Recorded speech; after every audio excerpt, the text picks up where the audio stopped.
You know that feeling, right? That flash of anger, that sharp word that slips out, that split-second decision you immediately regret. We've all been there. That's the world of reaction. But what if there's another way? Today we're going to explore how to move from all that chaos to a place of calm, intentional response. Oof, this question, it really hits home, doesn't it?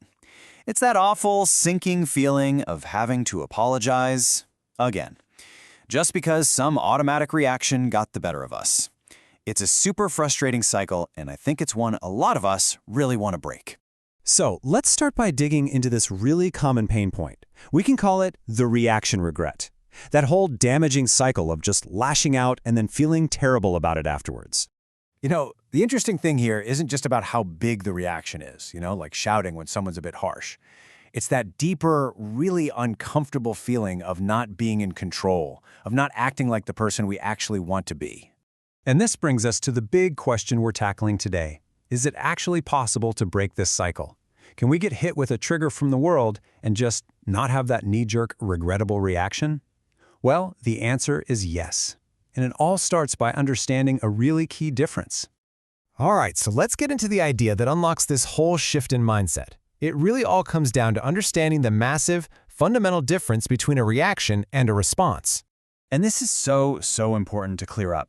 This isn't about becoming cold or insensitive or, being a brick wall that people talk at. It's the total opposite, actually. It's about gaining the power to choose which thoughts and feelings you want to act on. It's all about empowerment, not suppression. This lays it out perfectly. A reaction? It's automatic. It's focused on blaming someone else, and yeah, we often regret it. But a response, well, a response is a conscious choice. It comes from being self-aware. And because you're choosing it, it's intentional. This is the big shift from being a puppet of your circumstances to being the master of your own self. But why is this so critical? I mean, what's really at stake here is so much more than just trying to avoid saying sorry all the time. When we're constantly reacting, we risk losing the very core of who we are. Think about this for a second. Let's say your natural quality is courtesy. You go to say a nice, warm good morning to someone, and they just give you a cold stare. Their state is cold. What usually happens? We absorb their coldness in a heartbeat, and we drop our own courtesy. We let their mood dictate ours. Now, if you do that over and over again, with every single person you meet, matching their coldness, their anger, their rudeness, what happens to you? I mean, what's even left of your own personality at the end of the day? You just become this collection of everybody else's bad vibes.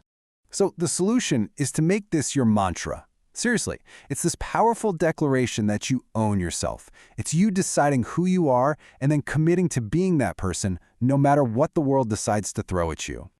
This is such a brilliant analogy. When you decide you're going to fast from food, you can go to a party, be surrounded by all this amazing, tempting food, but you don't break your fast. Why? Because the decision is yours. It's internal. It's my fast.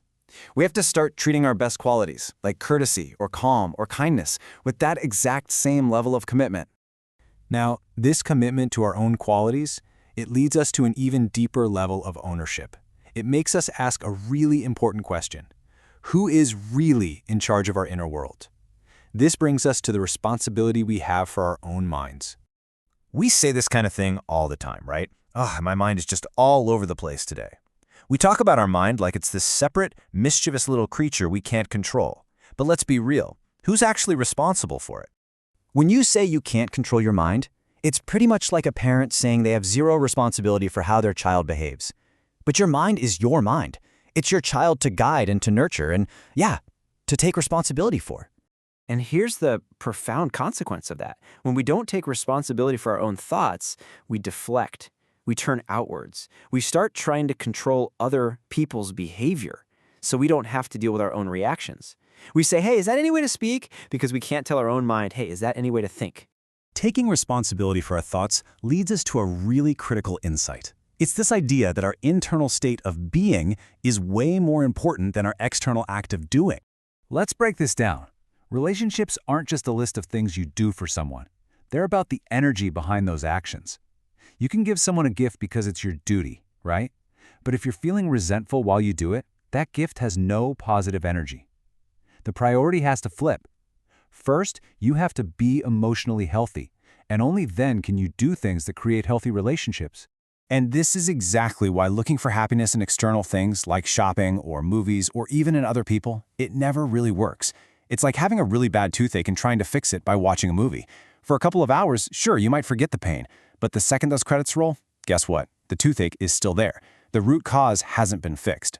So how do we actually heal the toothache instead of just distracting ourselves? How do we really take charge? Let's wrap up with a practical tool, a short, powerful little meditation to put all these ideas into practice. Okay, so just find a quiet moment and sit with this first thought. Just repeat it to yourself. This is all about taking radical self-responsibility. It's making a conscious choice to stop playing the blame game and to realize that how you feel is, ultimately, your own creation. And now, here's the practice itself. Picture that split second right before a reaction, that moment when your mind just wants to point the finger. Right there, that's where you create a pause. You just stop, you look inward, and you remember that you are the creator of your own experience. And inside that little pause, you ask yourself, do I have a choice? And the answer is always yes. You can choose to be the radiator of your own qualities, your calm, your kindness, no matter what is going on around you. You get to set the temperature. You don't just have to reflect it. So we'll leave you with one final question to carry with you. When you strip away all the reactions, all the outside influences, who is the real you?